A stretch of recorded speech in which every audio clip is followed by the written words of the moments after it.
Go ahead. Hi, I'm Lisa. And I'm Kent. And we're living light RV. So we're grabbing life by the tail. When things break, how do you respond? Hey guys, I'm at Canadian Tire, and I have sometimes struggled with how I react when things go south. So I have some strategies, and I'm working on them. So I hope you enjoy the video today, because the video is really talking to myself of how to walk through these so that you don't pull out the blame game and say, it's somebody did this, I have to find out who did this. Instead, just work on that strategy of how to get it fixed and how to move on. If this video style is not for you, that's fine. Just go on to a different one.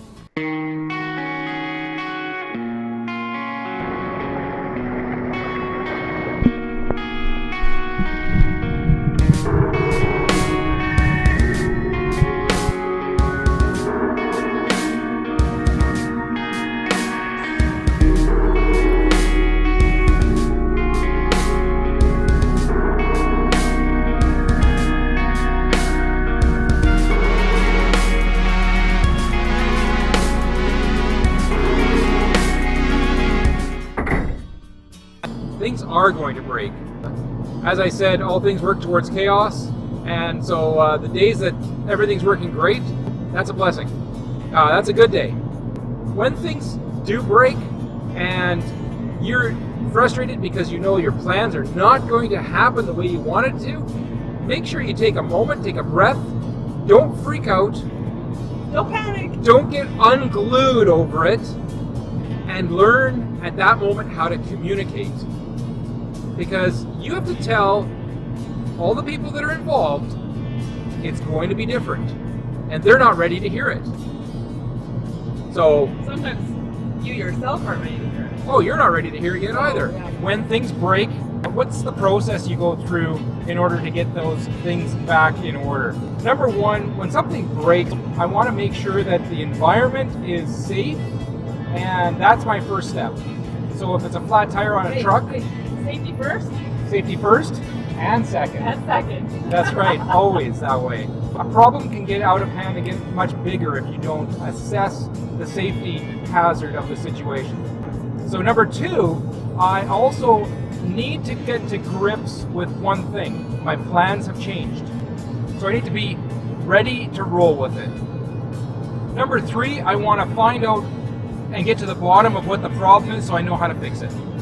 And then number four, I want to find the parts and the tools that are necessary to fix it. And then number five, get it back together and working.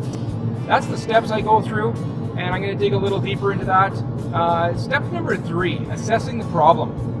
Sometimes it's just a little beyond who we are to figure out what that problem is. I know I can fix it, but I just don't know how to assess it.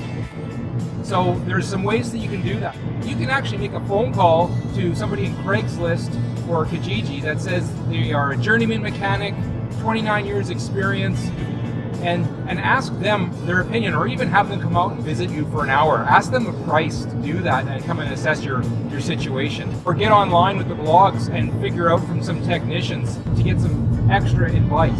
When I finished fixing a gasket on the thermostat, so it was leaking, I had to get to Canadian Tire and pick that up. And then when I got finished and making sure all my fluids were good and ready to go, I had a back flat tire. So I had to roll with that.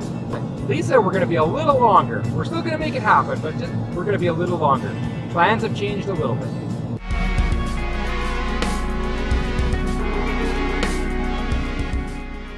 So, first of all, park someplace safe.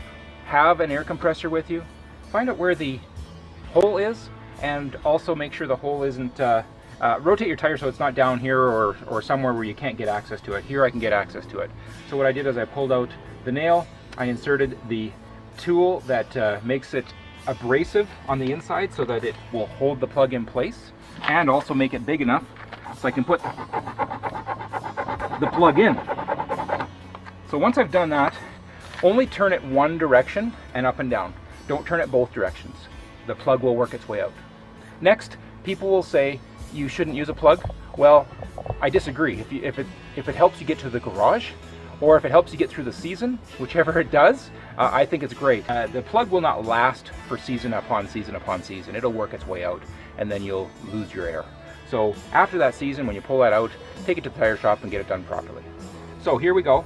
What I'm going to do is I'm going to pull this out. I'm going to stick a 2x4 in here for some leverage, and I'm going to push that tire plug in.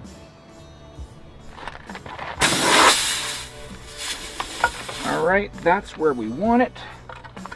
A little bit of leverage. Here we go.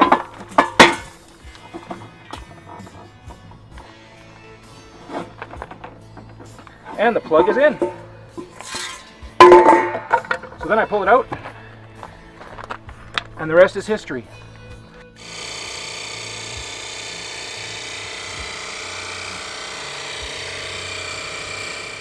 So that little patch right there, that is the plug that I put in this morning.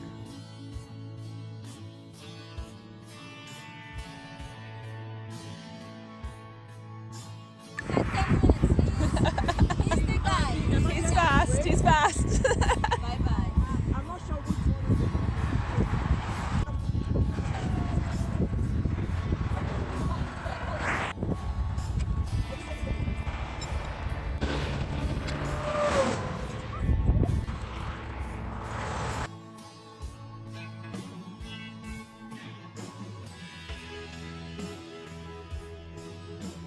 A nice little place that we're house sitting. So I looked over the edge, and there they are in the hot tub, and it's not running.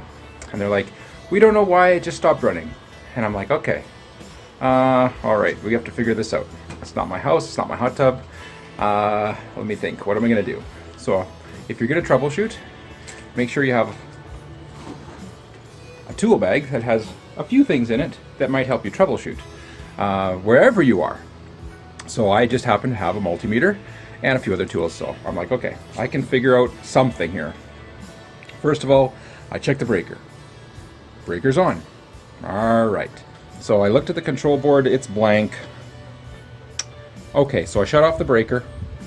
First step, safety.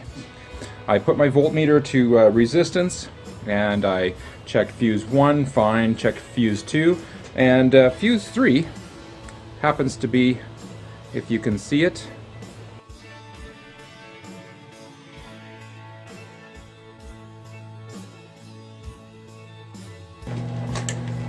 so I turn the breaker on. This has power to it. And now we are going to put it to 102, and we're going to let it run.